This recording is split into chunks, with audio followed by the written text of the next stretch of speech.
anybody else's hands, this is a microphone. In my hands, it's a pipe Too much can be done on this mic that I ain't doing ready. Pipe bombs, pipe bombs, pipe bombs. In anybody else's hands. Alright, so it's the end of February, and I have my price chart done. I did it late because prices kind of go a little weird after releases and pre-releases and whatnot, but they've somewhat stabilized. So let's start off with Liliana. Notice the lack of movement in Liliana. I always said this card won't move. It's just one of those planeswalkers that's going to be around for a long time. A lot of decks are going to use it.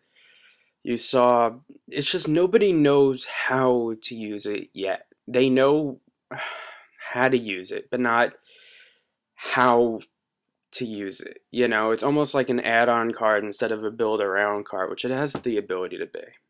So it's gonna remain around this number until someone figures that out. But it's gonna be around for this block and the next block, so get used to it. Garruk is on a downward spiral. That makes me sad. I like Garruk. Koth is still not moving. All red cards are just going straight through the floor. I was correct about Elspeth. It was not a $23 card.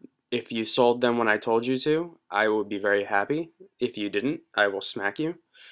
Koth still looks like a fairly strong investment, though. Venser's only going up slightly. It's gonna stay below the $10 mark. If you want to make a Tier 2 semi-competitive online deck, Venser is definitely the way to go, and with Birthing Pod and whatnot. Gideon Jura, I actually have come up against him with all these zombie decks and whatnot running around. Gideon is a card that's actually getting play. Garruk Primal Hunter, another card that just continues to go down.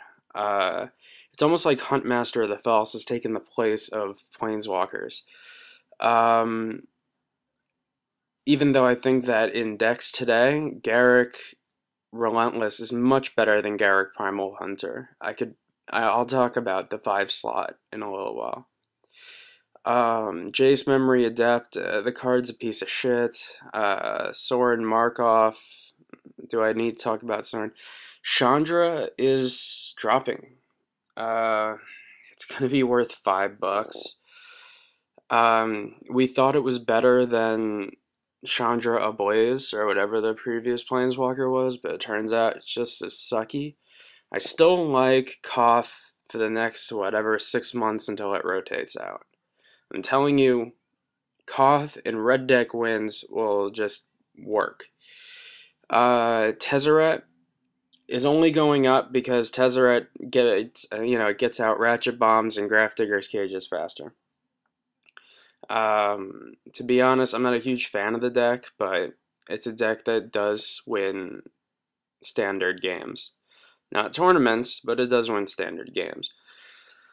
Karn Liberated. Well, since everyone likes to suck Channel Fireball's dick, it shows up in their deck, the card goes up in value.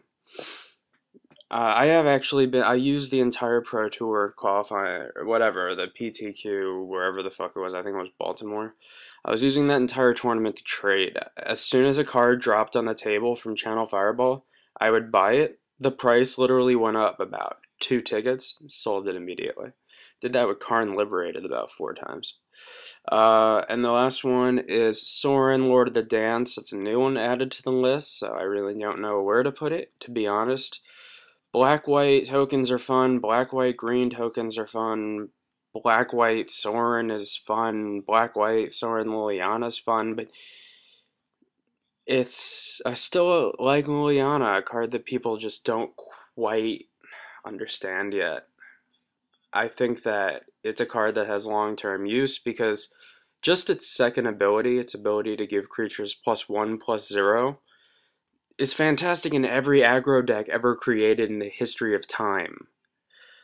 So if people don't not to mention that his second is like an emblem, which is usually a final thing. I mean, that's just insane. But That's the only reason why I'm talking about the Planeswalker so long, is because there's actually been significant movement. So I'm gonna move on to the next quick group for a second.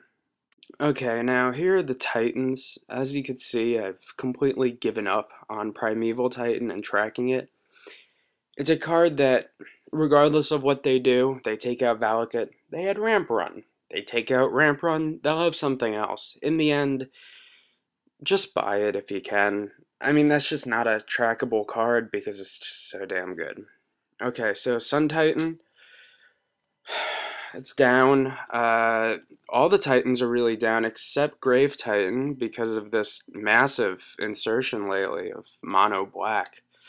Thanks to Fume Spitter, Mortar Pod, and other SOM rejects that somehow got caught in the Dark Ascension crossfire. Don't worry, this deck will be dried up soon. Last night I destroyed it with a green-red ramp run, so it's really not that good. I mean, Inferno Titan, it's relatively cheap, but I like Grave Titan. I've always liked Grave Titan. I told you to buy Grave Titan. And the interesting thing about this chart is Worm Coil Engine. The one card here that, as you can see, is actually has continual growth. It's also the card I've been talking about the most.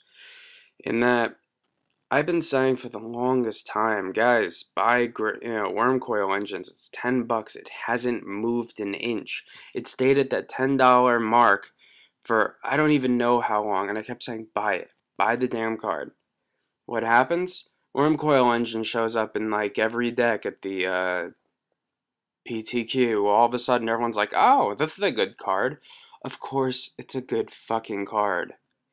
And if you didn't know that when it was $10, you'll know it when it's $15. Okay? It was hard to get before. It's going to be more expensive now.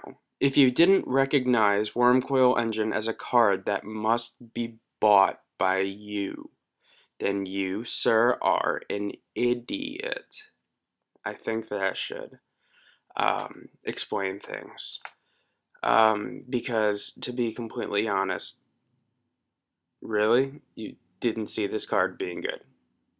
You didn't see a 6/6 artifact that is nearly unkillable, and if you use Phantasmal Image on it, you still get two 3/3 creatures, not to mention has lifelink, death touch, and turns into 2 creatures with lifelink and death touch.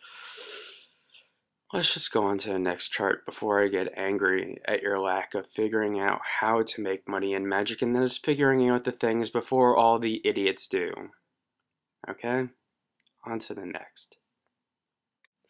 Well, I'm not going to admit I was wrong about War of Sword and Peace, because technically I wasn't. The card is still going to continue to go up. This may be your only chance ever to buy it. That's fine, it happens. But here's the thing about Sword of War and Peace, is that people sold it very simply because they had one of them, and it was like 44 tickets, and that bought them a pre-release or 2 drafts. But other than that, I still see Body and Mind as a good buy. I like it. I like the card. Batterskull is a fun card. We all know why that's going up, because it appears in the blue-black control deck, which really isn't as much of a control deck as a blue-black, hope you don't run into another blue-black deck with the exact same cards as I do, sideboard card. Batterskull isn't a card I would buy because, like I said, sideboard card. And if you want to spend money on sideboard cards, I'd rather spend it on Grafdigger's Cage and Torvor Orb. I would just like to see Sword of Body and Mind get a little more play when the only creatures you're dealing with are flying fucking insect crap, whatever the hell it is. Let's go on to some more legitimate things, because as we all know, if you need a sword to win a game, and you're a member of Channel Fireball, you're a faggot. Those two things are correlated directly. On to the next one. Okay, now the most relevant of all the charts is the land chart. And I'm just gonna put it up here, and I don't have to go over it too much. I mean, Blackcleave Cliffs, Copperline Gorge is up a little bit. Dark Slick Shores is, you know, it's the most expensive of all the lands, and it's fantastic. Inky is taking a big hit. I feel bad for Inkmoth Nexus. The deck I'm currently playing in Standard is Primeval Titan Inkmoth Nexus Ramp Run. But the issue is that, I mean, I have 4 Inkmoth Nexuses, and I mean, I've watched them go from 12 to 6. I mean, do I just hold them onto them forever? I mean, in 6 months from now when they cycle out, Inkmoth Nexus is going to be completely worthless. And yes, I know, you don't need to say it to me, but I just think that the card itself is just not good enough to, I just don't think, unless they have a return to the scars of Mirrodin or whatever the fuck they do in their little magical world while they sit around and dream about women that they might be able to have a chance with, which they won't. Whatever. So, Inkmoth Nexus is a weird card. If you're not going to play Ramp, just sell it off if you have it. You're not going to get back much, but you'll get back 6 tickets. The important thing to look at is the Innistrad lands, which are always nice to have. The only one that's going down, all of them are going up. The only one that's going down, oddly enough, is Sulphur Falls, which is the card that's used in a lot of other formats, which says to me that people are maybe moving out of Modern because Modern sucks. I don't know, it's just one of those weird feelings that I have. You'll notice that thanks to the Pro Tour thing, Nephalia Drownyard is up huge. I don't know why. I told you guys to go buy a playset for 20 cents a week ago, because I predicted blue-black control making a return. I'd like to pat myself on the back for being correct and saying you should buy Inkmoth Nexus, which is a card on the next chart, but hey, wait, we're not up there yet. The reason I don't really care much about the all the lands and all the really cards this week is because I like to focus more on the Dark Ascension, because it's new and shiny. And the Nephalia Drownyard will drop.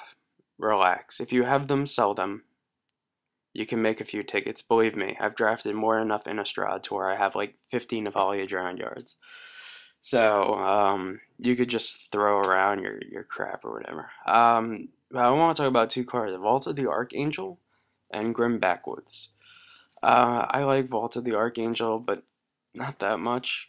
It's an okay card. Costs a ton to activate, and you have to have enough in play that it's worth activating, if that makes sense. I mean, you can't just, it's never ever going to work. Okay, I can't say never, because never, stupid, but very rarely will it ever work where you're gonna play whatever, your spirit tokens, flash back your spirit tokens, attack with all 4 of them, activate your Vault of the Archangel, gain 4 life, and kill all 4 of his consecrated sphinxes on the board. Very rarely is that going to occur. I think that it's too many mana to activate. I'm not a huge fan of it. On the other hand, Grim Backwoods, I think is, well, first off, anything that involves green and drawing cards is great. The fact that you have to sacrifice creatures with all these tokens, I think it's good. 4 mana, end of the game, draw a card. I'm not going to argue with that. So let's go on to the next thing. I forget what it is. Okay, so once again, we have some more overinflated cards thanks to the Pro Tour Qualifier and those faggots at Channel Fireball that think they know what the hell they're doing, but to be honest, they're just people that have more access to shit, and a lot more time on their hands and probably a lot more tissues on hand also.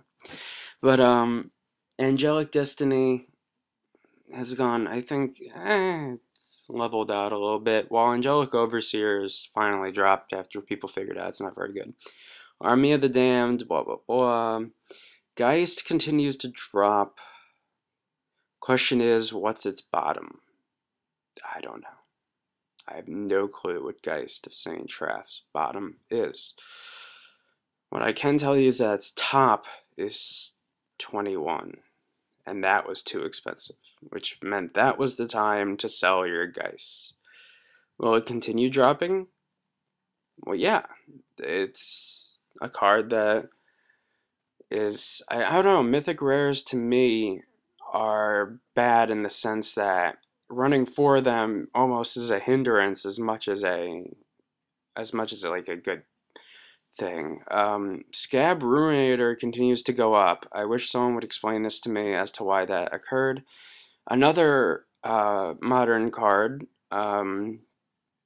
Past in Flames, has dropped. Micaeus has dropped, which is nice. I mean, if you can buy yourself a Micaeus, I mean, buy it. Mox Opal continues to go down. That's another theme. All Tempered Steel is dropping through the floor. So we're basically seeing red deck wins and Tempered Steel just, you know, someone took a gigantic shit on it and they're useless. So your Tempered Steel cards, if you want to go build a Tempered Steel deck, now's the time to do it. And now is definitely the time to build a red deck wins. So let me go over the next chart of Mythics, because these Mythics are boring. Oh, wait. I gotta talk about Molten Tail Masticore for a moment. This is a card I've been talking about for a couple of weeks, and I don't think anyone's listening. This card is good. Put it in a deck with a lot of creatures, not just tokens, you know, actual creatures. I know sometimes people forget, you know, with all those useful wolf tokens that they give you in packs and such, but Molten Tail Masticore is insane. 4 mana, 4/4, regenerates. Oh yeah, and it, you know, deals 4 damage to a creature or player. I mean, no big deal. What would you rather use? Let's do a little test. I have a Molten Tail Masticore on the board. They have a Moorland Haunt. Who wins that battle? Bingo. So let's go on to the next grouping of Mythics. Alright, so in the next group of Mythics, we got Skithrix dropping because, well, if you didn't know Infect was dead, then you're dumber than you look. Consecrated Sphinx, I've been telling people to buy Consecrated Sphinx at $9 for weeks. Now, it's in a deck that does okay, and everyone's, you know, paying more money for it, and continue to see it go up to its $14 mark, which is its last high. I don't think it'll go above 14, but I definitely see 14 as the number that it'll hit in the near future. Hero of Oxid Ridge, you would think that with Hellrider out, Oxid Ridge would have taken a massive hit, but A, it's a red card, so it's gone down. But B, when people are playing red deck wins, they're using Hero of Oxid Ridge over Hellrider because the sheer amount of 1/1 tokens that are flying around on every board. So that's good. Massacre Worm, I mean, is a classic good card. I mean, it could be, I've seen it used in actually I saw it only used once last night, and it was in the deck that was in second place in the standard tournament at the time I was watching it, but I don't know where it ended. Let's see, Thrun. Okay, now let's talk about the fun stuff. Oh, and Phyrexian Obliterator. A card I've been saying for a long time is a great card. Now it's a extremely expensive great card. So say, feel like you lost out? Well, you did. Let's talk about the Dark Ascension Mythics. Ooh. I must say that this set is... people are misjudging this set. They have no clue what to do with it, and that's why the cards are inexpensive. So when cards are inexpensive, what do? We buy them. So what have I been doing? I've been buying Falconwrath Aristocrats, Huntmaster of the Fells, and more importantly, the last one. But let's go over these quickly. Beguiler of Wills is a terrible card. Will it ever get play in block constructed? No. Does it get play in limited? Barely. I mean, okay. Drog Skull Reaver. Yay for Commander? That's about as much play as it's gonna say. Falconwrath Aristocrat. Black red vampire, sack a creature, make it indestructible. Forget the whole 1/1 if it's a human bullshit. It's a 4/1 for 4 mana with haste. It's in black and red, and if you sacrifice a creature, it's indestructible. That's all I really have to say. It's just really, really good. And it's really, really undervalued also. Just because a card hasn't won a standard tournament at a PTQ doesn't mean it isn't good, because it just means it hasn't been used yet. Or hasn't been used correctly. Havengold Lich, you know, unless you're going to do the Priest of Uberask, Perilous Mirror, Heartless Summoning, Havengold Lich deck, I don't think you're using it. Unmaster of the Fells, it's a good card. Great card, it is not. It's a good card. It gives you a 2/2 creature when it comes out. It gives you 2 life. It gives you a 2/2 guy. It gives you, when he turns over, you can kill things. Will he ever turn over? Probably not. But it's a very good card. Micaeus the Unhallowed is a very bad card. Except I kind of like it. And I want to see if it works in a zombie style deck. And then you have Vorapede. Now, this is the special card that you're all gonna look back on and smack yourselves over the head for not buying. Vorapede is gonna end up being the best card to come out of this set. And that is because it's better than Thrun. When Thrun was released, nobody liked it, and it was $4 a piece. Try and buy them for $4 a piece today. I've been buying my Vorapedes in both paper and online, and it's the best investment that you'll make, because it's actually won me games in standard tournaments already. It's a creature that's that big, that's scary, and takes 2 removal spells to kill. It's just that damn good. On to the next. Alright, so we got our rares, and well, nothing much has changed. All the rares have dropped significantly. I think that Champion of the Parish is still going to come out as one of the better white rares from Innistrad block. And the only other card of note on this list is Stromkirk Noble, which continues to go up. I don't know why. Heartless Summoning has gone up also, but that's about it. Oh, and Curse of Death's Hold, of course. I mean, any card that involves the words Channel and Fireball, you know, it goes up, because people can't think for themselves. Let's see. The only thing to really talk about, Mentor the Meek, it's not getting any play. If you are playing it in a deck, just go shoot yourself. Let's go on to the next grouping of rares. Alright, the next group, we've got Dungrove Elders dropping, so I guess Dungrove isn't taking over standard. That's sad. Grand Abolishers going down because Thalia, Guardian of Thraben, is taking the place of Grand Abolisher, although I don't know why you can't play both. And then again, I think the Grand Abolisher is better. So what do I know? Lord of the Undead is going down a lot, but look at the massive uptick in Phantasmal Image. I mean, if you didn't know that this card was being played and is good previously, then, well, you haven't been watching. Another card that shows you that Tempered Steel is dead, completely dead. Etched Champion down below the Mendoza line, basically, at this point. Ratchet Bomb is looking kind of cool, and rather inexpensive. I think what happened was people saw that Ratchet Bombs were $4 a piece, and only needed like 2 for their sideboard, so they just sold them all, and Heath, being the owner of MTGO Traders, was like, oh crap, we have all these ratchet bombs and no one wants to buy them because I don't think for myself. I just do whatever Channel Fireball does. So let's drop the price. People will buy them, right? That's how it works. I saw actually a pretty cool Spike Shot Elder deck. I'm looking at a resurgence of red, almost to the point of where it's becoming so inexpensive that red is looking playable somewhat. Uh, Spike Shot Elder plus that equipment from Innistrad, Rune Chanter's Pike. You know, Spike Shot Elder it deals damage equal to its power to target creature or player.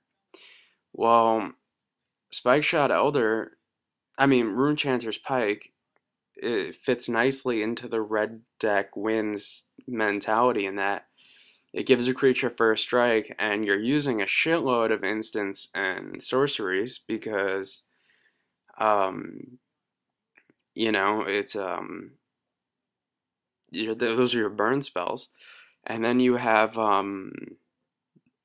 what is it? It just fits into red deck wins in that it's 2 mana to cost and 2 mana to equip, so it's got this low casting cost type deal. So, I mean, start looking into something like a Spike Shot or the Rune Chanter's Pike. Just don't be caught off guard if you see it, because it's a really... I don't know why people haven't put one and one together recently. Phyrexian Crusader is the only card that could possibly survive from the death of Infect. Finally, death of Infect. It's taken long enough. Because... you know, people may play it just because there's so much red and white. I mean, it's basically a 2/2 creature. You could use it in a black deck almost as a blocker. It has protection from... it basically has a built-in sort of War and Peace. So, it's useful. Phyrexian Revoker is a card that still goes up slightly because I think that there's a few people out there who might just see the potential in this card. And there's a lot of it. I mean, with just... you know, you guys have seen the deck Super Friends, right? Well, these guys shut down Super Friends. And then you got Slagstorm, which is... I don't know. I mean, the entire ramp run deck is going down. All the cards except Primeval Titan. But to be honest, the deck shouldn't... the deck still works. It still beats mono black. It still beats black blue. It beats Delver. It beats blue black control. The only reason I lost to blue black control in the DE last night was that I timed out because the guy, you know, he kept trying to do shit and it wasn't working. So yeah, Slagstorm's taking a little hit, I guess, but otherwise everything else is pretty boring, to be honest. I think I only have a couple charts left, don't worry. Okay, this chart is a quickie. As Birthing Pod goes up slightly, Torbor Orb goes up slightly, Surgical Extraction was in the Channel Fireball sideboard, Spellskite's going down, Metamorph's going up, Lash Wraith is getting play in mono black. That's about it. Nothing too special. Now let's do a quick once-over of the Dark Ascension rares, because, well, it's going to be kind of hard to do prices on cards that you don't really know much about yet. Call to the Kindred. It's an interesting one. Might have plain block. You know, gets out a lot of cards pretty quickly. Deranged Outcast. It's a draft card. Nothing special. Dungeon Geist is okay. And I'll leave it at that. It's okay. Not great, not $5 great, maybe $4 good, but $5 not so much. Feed the Pack is terrible, although use that in a deck with Trio Redemption, you got yourself an interesting little green token deck there. Fiend of the Shadows is a card I like, but it's a 5-cent rare and won't get any play in Constructed, so you don't have to worry about that. Flare of the Hatebound's really interesting. If you want to red burn, I mean, I don't see why you can't put that into a red deck wins deck. I mean, you play it, and if your opponent wants to Doomblade or Tragic Slip it, that's cool. He takes damage. Graf's Messenger, you know, everyone knows that card. I'm not the world's biggest fan, but anything with Undying I think is really valuable because I think Undying is one of the best mechanics to come out in a long time. So I would definitely suggest that you know, try and get that for a reasonable $5 price. Graf's Mind Crusher is a favorite of mine. It won't get any play whatsoever, but it's a good card. It's kind of cool. Ghoul Tree is a really good card. After getting some play with it, it's just good. I mean, you're bound to have creatures in graveyard. You don't need to force creatures in a graveyard to get them in there, believe me. And it's a 10/10. It's not exactly easy to deal with. When one of those comes out on the board, you're not like, ah, just a Ghoul Tree. You're like, oh fuck, it's a 10/10. Gravedigger's Cage is Gravedigger's Cage. I don't need to talk about that. Gravecrawler is okay. It's just okay, to be honest. It's a $4, $3 card. So, yeah, I'm the person saying Gravecrawler is okay. Hellrider, that's in the red-white block deck, so whatever price that is, it's going to remain there as long as it keeps getting play in that deck. Increasing Confusion's one of my favorites, but that's not nearly as good as increasing, I think it's increasing Savagery, which is going to be part of the metagame soon. Increasing Savagery on a Invisible Stalker is a rather scary combination. Increasing Vengeance is a really good card that no one's figured out yet. That's why it's so cheap, but it's really, really good. Increasing Devotion is just a white card. It's nothing special. Jar of Eyeballs is it's a good card for block. It's just overlooked and whatever. Markov Blade Master works nicely in the Vampire Standard deck, which is actually not a bad deck. Predator Ooze. Predator Ooze would be much better if they didn't make Tragic Slip. But, I mean, is it a bad card? By no means no. Is it a great card? By no means yes. Thalia, Guardian of Thraben, I think is definitely a buy. If you can get it for $2, that's definitely going to be a mainstay in white decks. Thraben Doomsayer is just a good limited card. I see it getting maybe a 1 of or 2 of in white decks in block, and that's about it. Wolfbitten Captive is a card that I like a lot, but when it transforms, it only becomes a 2/2. It's fairly easy to deal with, but when SOM cycles out, it may be a pretty good card. I don't know. And Zombie Apocalypse, the card that got everyone's pants wet when it was first released, is complete garbage. You know, if your opponent has to be playing like all humans, and you have to have like 800 zombies in your graveyard for it to be worth the 6 mana that you're paying. So that's my quick rundown of the rares. Let's see where the prices go from here on in. I gave you some stuff to watch out for. Good luck.